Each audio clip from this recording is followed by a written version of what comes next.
In the last lecture, we were discussing about the quantifiers. और दो किस्म के quantifiers होते हैं, उनमें से हमने एक कवर कर लिया था. सो इस क्योंकि हमने इसकी आज प्रैक्टिस करनी है तो मैं थोड़ा सा इसका रिकैप करवा दूं. जब तक दूसरे स्टूडेंट्स हमें ज्वाइन कर रहे हैं तो ये रिकैप मेरा इंशाल्लाह खत्म हो जाएगा. तो इससे पहले हम लोगों ने प्रीडिकेट्स पढ़े थे, अब हम क्वांटिफायर्स पढ़ने के लिए जा रहे हैं. और as per the definition, when all the variable in a proposition function are assigned value, the resulting statement has a truth value. हमने लास्ट टाइम जो प्रोपोजिशन फंक्शन पढ़ा था उसके मुताबिक अगर हम लोग जब उसके अंदर वेरिएबल की वैल्यू असाइन करते जाएंगे फिर हम फैसला कर सकते हैं कि whether the statement is true और फॉल्स. यानी कि वो एक प्रोपोजिशन बन जाती है और उसकी ट्रुथ वैल्यू हो सकती है इधर इट कुड बी ट्रू और इट कुड बी फॉल्स. अच्छा, moving forward towards universal quantifier. Universal quantifier के बारे में मैंने आपको बताया था कि इसका मतलब होता है फॉर ऑल वैल्यूज. और चूंकि मेरे पास वेरिएबल एक्स है तो मैं इसको पढ़ता हूँ for all values of x the statement should be true. ठीक है, जो फॉर ऑल को जो ना ये लाइक उल्टा ए बनाकर रिप्रेजेंट किया जाता है. इसको हम पढ़ते हैं कि for all values of x P of x should be true.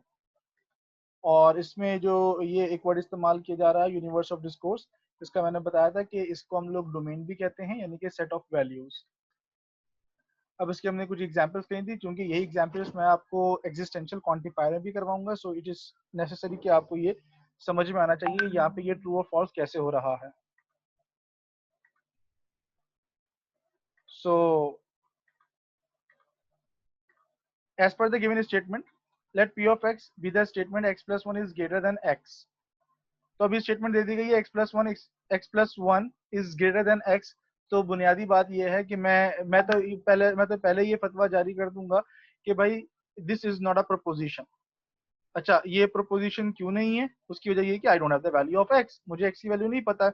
अच्छा, अब आगे जब मैंने पढ़ा तो पता चला कि what is the truth value of the quantification for all values of x P of x is true. अब वो ये बोल रहा है कि एक्स की तमाम वैल्यूज के लिए. पहले मैंने आपसे क्या बात कही है कि मैं इसको प्रोपोजिशन ही नहीं कह सकता क्योंकि मेरे पास एक्स की वैल्यू नहीं है. अब वो ये बोल रहा है कि for all values of x. अब मेरा सवाल ये कि एक्स की वैल्यूज क्या होनी चाहिए? Where the universe of discourse is a set of real numbers. X की वैल्यूज में क्या होंगे? सारे के सारे रियल नंबर्स होंगे. All right. तो अगर आप इसके अंदर कोई से भी रियल नंबर रख के देख लें, आप 1 पुट करके देखें, आप 2 पुट करके देखें, आप 3, आप 1 लाख, 2 लाख, 3 लाख, 5 लाख और आप खराब कुछ भी रख के आप पुट कर लें तो आपको हमेशा आंसर ट्रू मिलेगा. ठीक है. So the truth value of this particular statement is true. Alright. अच्छा, अब ये दूसरी स्टेटमेंट देखें कि x is less than 2. x is less than 2. What is the truth value of the quantification for all values of x? Q of x is true where the universe of discourse is the real number. तो सवाल ये है कि x is less than 2, तो x की values क्या होंगी? x की वैल्यूज क्या है कि रियल नंबर्स हो सकते हैं कोई से भी. तो मैंने जब 0 पुट किया, यस इट इज ट्रू. जब मैंने 1 पुट किया, इट इज ट्रू. लेकिन जब मैंने 2 पुट किया, the statement becomes false. And whenever I put the number which is greater than और equals to 2, the statement will always be false. और याद रखिएगा मैंने बताया था कि फॉर ऑल के केस के अंदर it use the symbol of and, logical and की बात कर रहा हूँ. और and if a given statement, if a single statement is false, the whole condition becomes false. तो जब मैंने वैल्यू 2 पुट करी या 3 पुट करी या 4 पुट करी है तो कोई एक स्टेटमेंट भी, एक कंडीशन भी फॉल्स हो जाएगी, तो मेरा जो पूरा आंसर है वो फॉल्स बन जाएगा. That's why the statement becomes false. यहाँ पे उसी बात को जो बात मैं अभी उर्दू में कर रहा था वो यहाँ पे इंग्लिश में लिखी हुई है. अच्छा, उसके बाद क्या अगला सवाल है? X square is less than 10. x square is less than 10, or what is the truth value of the quantification for all values of x? P of x is true and the domain consists of positive integers not exceeding 4. not exceeding 4 का मतलब है 4 से बढ़ाना, यानी कि 1 2 3 4 put करना है.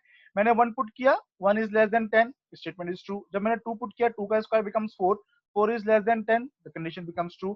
मैंने 3 पुट किया, 3 का square becomes 9, 9 is less than 10, the condition is true. But जैसे ही मैंने 4 पुट किया, 4 का square becomes 16 and 16 is less than 10, the condition becomes false. Since a single condition is false, so the whole statement becomes false. Right. उसके बाद ये मेरा अगला सवाल था और इसमें ये है कि x square is greater than or equals to x. What is the truth value of the quantification for all values of x? P of x should be true and the domain consists of all the real numbers. Let's suppose I put the value of x as 1. 1 का square कितना होता है? 1. 1 is greater than or equals to 1. Yes, the statement is true. मैंने 2 put किया, 4 is greater than 2. ये भी true है. मैंने 3 पुट किया, 9 is greater than 3. ये भी ट्रू है. इसका मतलब ये कि मैं कोई सी वैल्यू पुट करूंगा it will always be true, but real numbers के अंदर फ्रैक्शंस भी आते हैं। और अगर मैंने 1/2 पुट कर दिया तो 1/2 का स्क्वायर बिकम्स 1/4, 1/4 का मतलब होता है 0.5, जबकि सीधे हाथ पर होगा 1/2, 1/2 का मतलब होता है 0.5। Now this statement becomes false. So a single condition is false makes the whole statement false. All right. So यहाँ तक कोई सवाल है तो भाई आप लोग मुझसे पूछ लीजिए, फिर मैं एग्जिस्टेंशियल क्वांटिफिकेशन शुरू करने वाला हूँ। Existential quantifier, existential quantifier opposite है, existential quantifier something like opposite है यूनिवर्सल क्वांटिफायर के। ठीक है, याद रखिएगा यूनिवर्सल, यूनिवर्स का मतलब फॉर ऑल। तो यूनिवर्सल क्वांटिफायर बात करता है तमाम वैल्यूज के लिए। एग्जिस्टेंशियल बहुत मासूम सा आदमी है, यूं समझना गरीब आदमी है। ये बोलता है देयर एग्जिस्ट एन एलिमेंट, एक एलिमेंट भी अगर पाया जाएगा तो मेरी वैल्यू ट्रू हो जाएगी। ये फतवा है एग्जिस्टेंशियल क्वांटिफायर का। For all is represented by उल्टा ए और एग्जिस्टेंशियल इज रिप्रेजेंटेड बाय उल्टा ई। ठीक है, अब मुझे नहीं पता कि ये उल्टा ए करना उल्टी के क्या क्या जरूरत थी, लेकिन बहरहाल सिंपल है तो हमें मानना पड़ेगा। So existential quantification say there exists an element x in the universe of discourse such that p of x is true. अब मिसाल के तौर पर इस वक्त हमारी क्लास में लाइक 23-25 स्टूडेंट्स इस वक्त ऑनलाइन है और क्लास की स्ट्रेंथ शायद मेरे ख्याल में 37 या 40 है। मिसाल के तौर पर मैं कहता हूं कि John is a student of my class, the statement is false because there is no John in my class. हाँ, मैं कहता हूं Abdul Wahab is a student of my class, now that becomes true, क्योंकि अब्दुल वहाब मेरी क्लास का एक स्टूडेंट है। एक स्टेटमेंट भी ट्रू हो जाएगी तो वो सच हो जाएगा। जैसे कि मिसाल के तौर पर मैंने एक सेट बनाया, उस सेट के अंदर मैंने रख दिया लेट्स सपोज अब्दुल वहाब भी रख दिया, जॉन भी रख दिया, मैंने पांड्या भी रख दिया, मैंने जो है वो कोई अब्दुल कुद्दूस की बेवा भी रख दिया, और मैंने जो है वो शीला भी रख दिया। मिसाल के तौर पर मैंने 5 लोग रख दिए हैं। और अब मैं ये कहता हूँ कि इन तमाम वैल्यूज के लिए अगर आप एग्जिस्टेंशियल क्वांटिफिकेशन मालूम करें so the statement will become true because उन 5 में से 4 लोग मेरी क्लास का हिस्सा नहीं है, लेकिन अब्दुल वहाब मेरी क्लास का हिस्सा है। For a single value of x there exist an element, एक एलिमेंट एग्जिस्ट करता है ये एक वैल्यू के लिए। हाँ, अगर मैं इन्हीं 5 नामों के लिए मैं फॉर ऑल लगा दूं तो मेरी स्टेटमेंट फॉल्स हो जाएगी, क्योंकि फॉर ऑल की कंडीशन ये कि सारे के सारे ट्रू होने चाहिए। और एग्जिस्टेंशियल के लिए क्या है, अगर एक भी ट्रू हो जाएगा so my statement will be true. और अगर आप गौर करें अब तो ये बात हो रही है लॉजिकल और की। लॉजिकल और में क्या होता है, if a single input is true so your output will become true. ठीक है, इसकी रिप्रेजेंटेशन ऐसे की जाती है, ये for all there exist a value of x for p of x will be true. ठीक है, अच्छा अब इसकी एग्जांपल्स करेंगे, प्रैक्टिस करेंगे। मेरी जो अगली स्लाइड्स हैं उसमें लाइक 14 या 16 सवाल आते हैं, उसकी प्रैक्टिस क्वेश्चंस हैं। हम वो जब करेंगे तो अच्छी पिक्चर क्लियर होंगी। जरा इसको और डिटेल में पढ़ते हैं। अब देखें इसको कुछ एग्जांपल देखें। Let p of x denoted element x is greater than 3. What is the truth value of the quantification? There exists a value of x for p of x is true, where the universe of discourse is the set of real numbers. Fine. सवाल ये है कि x is greater than 3। सवाल ही पैदा होता है कि भाई x की वैल्यू क्या है। उन्होंने बताया कि आपने क्या चेक करना है, आपने एग्जिस्टेंशियल क्वांटिफिकेशन चेक करनी है। एग्जिस्टेंशियल क्वांटिफिकेशन का मतलब क्या है, एक वैल्यू भी ट्रू हो जाएगी तो आप फतवा जारी, दूसरी वैल्यू चेक करने की जरूरत नहीं है। एक वैल्यू ट्रू हो जाए फतवा जारी कर दीजिए कि द आंसर इज ट्रू। और याद रखिएगा यूनिवर्सल क्वांटिफिकेशन के अंदर फॉर ऑल के अंदर क्या होता है, एक गलत वैल्यू आपको मिल गई और मजीद चेक करने की जरूरत नहीं है, फतवा जारी कर दीजिए कि द आंसर इज फॉल्स। अच्छा, तो x की वैल्यू ने यूनिवर्स ऑफ डिस्कोर्स क्या बताया, सेट ऑफ रियल नंबर्स। अच्छा, मैंने क्या किया, 1 पुट करके देखा, नहीं मिला। 2 पुट करके देखा, नहीं मिला। 3 पुट करके देखा, I mean 1 is greater than 3, false. 2 is greater than 3, false. 3 is greater than 3, false. मैंने 4 पुट किया, 4 is greater than 3, yes, the statement becomes true. अब मैं जो मुझे 5 6 7 8 चेक, ऑल्दो के वो भी ट्रू है मुझे, लेकिन 5 6 7 8 को चेक करने की जरूरत ही नहीं है, क्योंकि मुझे एक ट्रू मिल गया है। और अगर एक ट्रू मिल गया है तो मैं फतवा जारी कर दूंगा कि द आंसर इज ट्रू।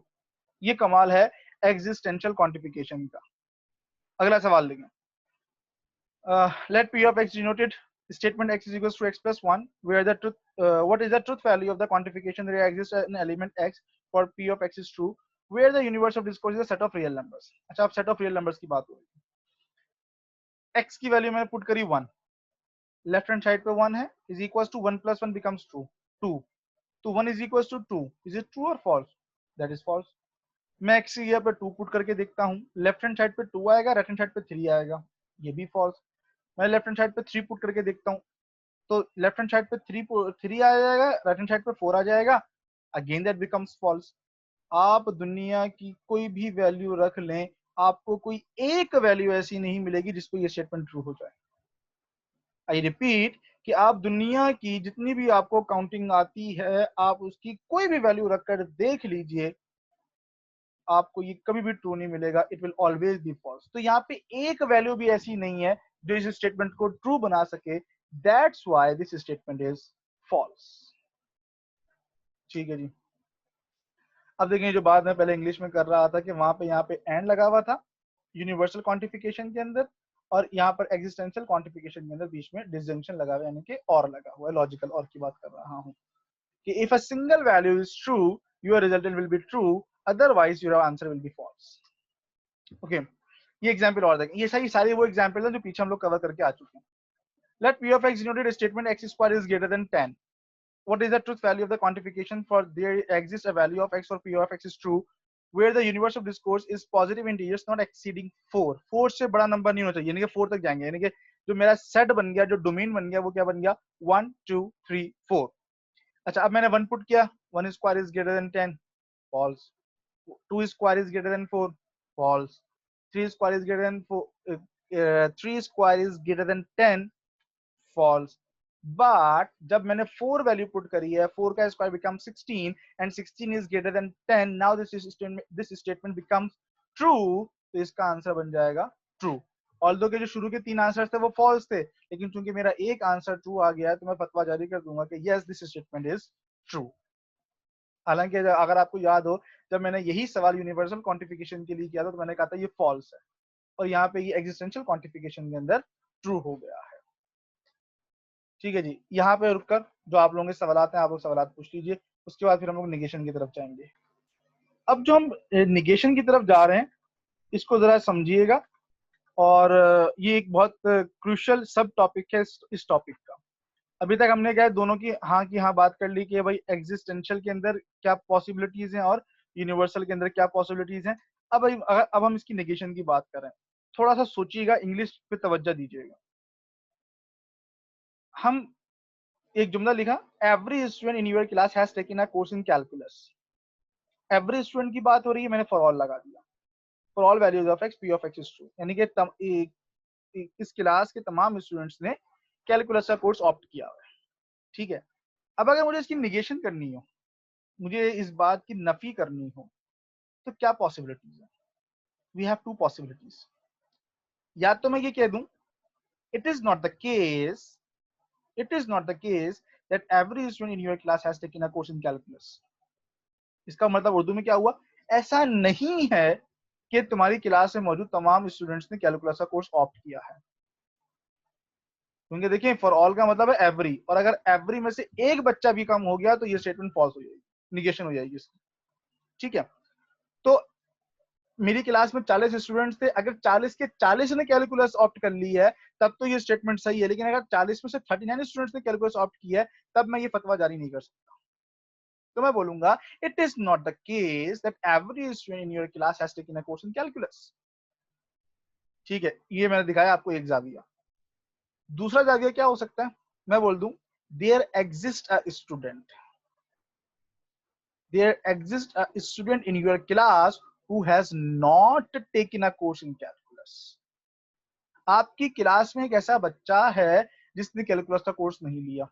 और जब मैं बोलता हूं आपकी क्लास में एक बच्चा, अगर एक बच्चा भी नहीं है, मतलब आपकी क्लास में एक बच्चा ऐसा जिसने कैलकुलस का कोर्स नहीं लिया, अगेन इस बात की निगेशन हो जाएगी, फॉर ऑल की निगेशन हो जाएगी. ये देखिए, 2 तरीके यहां भी लिखे हैं. इसकी निगेशन कैसे बनेगी, it is not the case that every student in your class has taken a course in calculus. या दूसरी स्टेटमेंट क्या बन सकती है, there is a student in your class who has not taken a course in calculus. दोनों, मैं इन दोनों में से कोई सी भी स्टेटमेंट लिख दूं, इस स्टेटमेंट की निगेशन बन जाएगी। ठीक है, तो यानी कि इसको लिखने के दो तरीके हो गए, इसको लिखने के दो तरीके हैं। जो मैंने पहली स्टेटमेंट लिखी थी वो ये थी, ये निगेशन लग गया। निगेशन का मतलब क्या, it is not the case, आगे वही स्टेटमेंट रिपीट हुई है, it is not the case that every student in your class has taken a course in calculus. बस शुरू में निगेशन लगा दें, काम खत्म हो गया। अच्छा, दूसरा दूसरा तरीका क्या है, मैंने क्या बताया था, there exist a student in your class. आपकी क्लास में एक ऐसा बच्चा है who has not taken a course in calculus. Not की वजह से ये निगेशन आया है। तो ये दोनों स्टेटमेंट्स एक दूसरे के इक्विवेलेंट होती है। लिखने का तरीका क्या है कि अगर शुरू में निगेशन आ रहा है और यहाँ पे फॉर ऑल है, तो आप क्या करें, इस फॉर ऑल को एग्जिस्टेंशियल में कन्वर्ट करें और ये वाला निगेशन जो है वो इस प्रिडिकेट के साथ लगा दीजिए। आसान पाकिस्तानी तरीका। आई रिपीट कि इसको निगेशन करने का तरीका क्या है कि आपके पास लेट्स सपोज ये स्टेटमेंट लिखी हुई थी, इसके शुरू में आप निगेशन लगा दीजिए, तो क्या जुमला बन जाएगा, it is not the case. शुरू इस निगेशन का मतलब हो जाएगा it is not the case. ठीक है। अच्छा, या दूसरा तरीका इसका क्या है कि आप इस फॉर ऑल को एग्जिस्टेंशियल में कन्वर्ट कर दीजिए और इस निगेशन को इस प्रीडिकेट के साथ लगा दीजिए। ठीक है, ये मैंने अभी आपको एक डायमेंशन दिखाई है। अब इसके आप दूसरी डायमेंशन देखें। जैसे अब यहाँ पे लिखा हुआ है there is a student in the class who has taken a course in calculus. अब एक बच्चा है, there is a student in this class who has taken a course in calculus, जिसने कैलकुलस का कोर्स ऑप्ट किया हुआ है। अब अगर मैं इसकी निगेशन बनाना चाहूँ तो दो तरीके हैं। पहला आसान तरीका क्या है, मैं शुरू में निगेशन लगा दूं। शुरू में निगेशन लगाने का मतलब क्या हो जाएगा कि it is not the case that there is a student in the class who has taken a course in calculus. मतलब मैंने मना कर दिया कि ऐसा केस ही नहीं है, ऐसा केस ही नहीं है कि मेरी क्लास में किसी बच्चे ने कैलकुलस का कोर्स ऑप्ट किया हो। ठीक है। दूसरी बात क्या हो सकती है, देखिए निगेशन करनी है और अभी ये क्या बोल रहा है, क्लास में एक बच्चा ऐसा है जिसने कैलकुलस का कोर्स ऑप्ट किया है। इस बात की निगेशन करने का मतलब ये कि किसी भी बच्चे ने कैलकुलस का कोर्स ऑप्ट नहीं किया। तो मैं लिख दूंगा कि for all values of x, यानी कि there every student in this class not taking has not taken a course in calculus. Both the statements are true. ये देखिए, पहला क्या हो जाएगा, it is not the case that there is a student in this class who has taken a course in calculus. ठीक है। तो यानी कि मैंने क्या किया, इस एग्जिस्टेंशियल क्वांटिफायर के पीछे एक निगेशन का सिंबल लगा दिया, टिल्ड सिंबल। जबकि दूसरी स्टेटमेंट के मुताबिक every student in this class has not taken calculus. किसी ने भी, एवरी स्टूडेंट में किसी ने भी कैलकुलस कोर्स ऑप्ट नहीं किया। तो अब ये देखिए जो बात मैंने पहले कही थी कि उस एग्जिस्टेंशियल को यहाँ पे फॉर ऑल में कन्वर्ट किया और निगेशन के सिंबल को प्रीडिकेट के साथ लगा दिया। ठीक है, तो यहां तक मेरी बात खत्म हो गई है। अब यहाँ पे कोई सवाल है आप लोगों का तो you are most welcome to ask me. जी बिलाल साहब। सर ये जो इसमें एक तो आपने ये चीज बताई है ना कि ए जो उल्टा लगा हुआ है, ये इसलिए लगता है कि फॉर ऑल के लिए अगर बात करते हैं। और सर जैसे कि ई जो उल्टा लगा हुआ है वो हमने इसमें जैसे इस वाली जो आपने सेकंड एग्जाम्पल समझाई थी इसकी, there is a student in class who has taken a course in calculus. तो सर उसमें जो आपने उसके दो आंसर बताए ना, it is not a case, सही, it is not a case there is a student in the class who has taken a course, इसका सैंपल क्या बनेगा ये समझ नहीं आ रहा। अच्छा, मैं माजरत मैं आपका सवाल नहीं समझ सका। आप काइंडली मुझे स्लाइड रेफर कर सकते हैं कि कौन सी स्लाइड की बात कर रहे हैं? क्या मैं जहाँ पे खड़ा हूँ आप इसी की बात कर रहे हैं? एक मिनट सर, नहीं सर इससे मेरे ख्याल से पीछे। एग्जिस्टेंशियल का निगेशन, ये एग्जिस्टेंशियल है और ये इसका हाँ निगेशन हाँ है।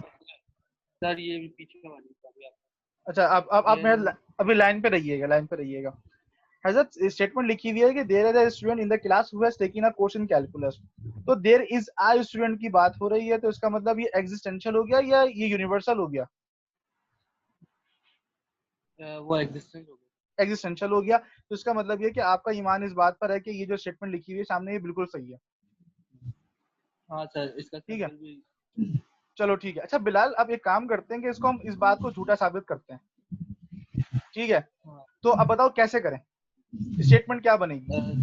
सर लिख दे, it is not a case, ठीक देयर है, is a student in the class who has taken a course calculus. Excellent बात कर दी है।